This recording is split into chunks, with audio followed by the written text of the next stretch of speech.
All right, guys, welcome to the Digital Barbell Podcast. Thanks so much for being here. If this is your first time finding our podcast, welcome. We put out 2 podcasts every single week: interviews, nutrition topics, training topics, question and answers, all that kind of fun stuff. But we're happy to have you here. Make sure you subscribe before you leave so you don't miss any future episodes. We're going to dive into a topic today. We're going to talk about 5 tips to help you get more out of your macro tracking. All right, so you're tracking macros, but it just ain't working.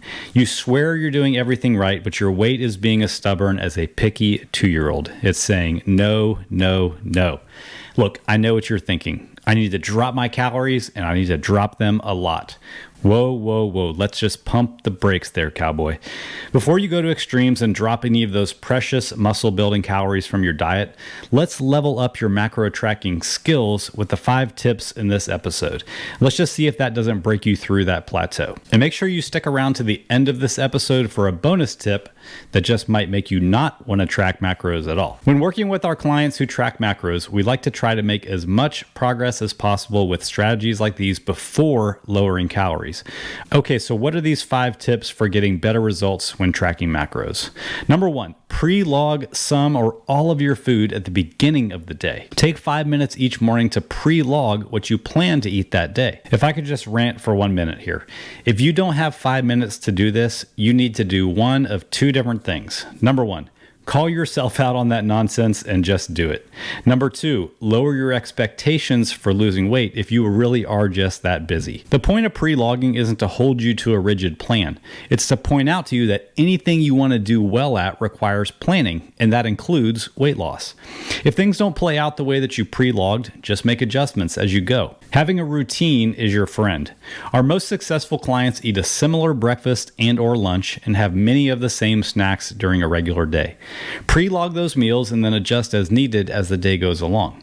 Waiting until the end of the day and trying to log your food by memory is like making a budget after you've spent all your money. It's just not going to work. Research has also shown that even people who try to log their food as accurately as possible can be off by as much as 25% in a day. With the stress of work and family, it's just too easy to forget the things that you ate, and those forgotten calories will block your progress every single time. Okay, number 2, log by weight, not volume. Bye-bye cups and tablespoons, and hello ounces and grams. Cups and tablespoons can be easily over or underfilled, leaving you with a wildly inaccurate set of data at the end of the day. When you add up all of those incorrect entries across the days and weeks, it's no wonder that you get stuck. Remember, we're trying to level up here. Logging to get better results without dropping calories is important, so let's get even more specific. Get a digital food scale and start weighing your portions. Check out the video I link in the show notes for this episode to see how I do this with a multi-ingredient meal. Okay, number 3, ignore net carbs. Food labels love to trick us into thinking that we're eating less than we actually are.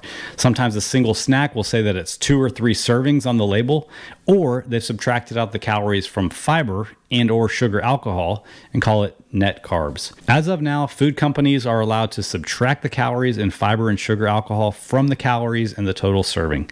That might sound appealing, but if your weight loss has plateaued, you're better off counting those calories just to be safe. An easy way to watch for shady net carb foods is to flip over the label and look at the total fiber. Fiber is naturally found in fruits, vegetables, and grains. So if you're eating something like a processed snack bar or ice cream and it's got 10 grams of fiber, beware. If you want to double check the calories on any given food label, here's a guide. 4 calories per gram of protein and carbs and 9 calories per gram of fat. Just multiply those out, add up the total, and it should be pretty close to the calories in the serving. If it's not, then there's definitely some foul play happening. Okay, number 4, skip the fractions. Here's a really great tip for logging. Look for entries in your app that let you set the serving size to 1 ounce or 1 gram. Then adjust the number of servings to the weight of your food. Sometimes the first entry you find in your app won't have the ability to do this, so you might have to hunt around a little bit the first time you do it. Let's say I'm logging Fage 0% Greek yogurt for breakfast. I'll change the serving size to 1 gram, then I'll adjust the number of servings to 170, because a single serving of Fage is 170 grams. Piece of cake. Okay, number 5. Don't waste time logging 0-calorie foods and drinks. Don't waste your time and energy logging 0-calorie foods like seasonings and sauces. Some people even log their calorie-free vitamins. If it doesn't have calories, we don't care about it for logging. Okay, so what's the bonus tip that might change your mind about macro tracking in general? Here's the real deal. Macro tracking is a powerful tool to make you aware of how much you're eating. No doubt about it. It's also good for giving you, quote, rules to follow. But just like any diet with rules, it can become like any other unsustainable diet that makes you feel like you're failing the minute you break the rules. Before you jump into macro tracking with both feet, what if you built an incredibly strong base of nutritious habits that didn't require you to put your food on a scale? There's no pass-fail situation or feeling of shame when you miss your goals with that approach. Many of our clients have lost 20, 30, and even 50 pounds without tracking macros. If you'd like to see how that's possible, I'd like to invite you to let us take a look at your nutrition for an entire week and then provide you with a custom set of recommendations to help you start making the progress you deserve. We call it the 7-Day Nutrition Audit. I know the name sounds cheesy, but it works. You can find out more by heading to digitalbarbell.com/nutrition audit, or you can just check the notes for this episode and I'll put a link to it. Hope this helps and have a great day.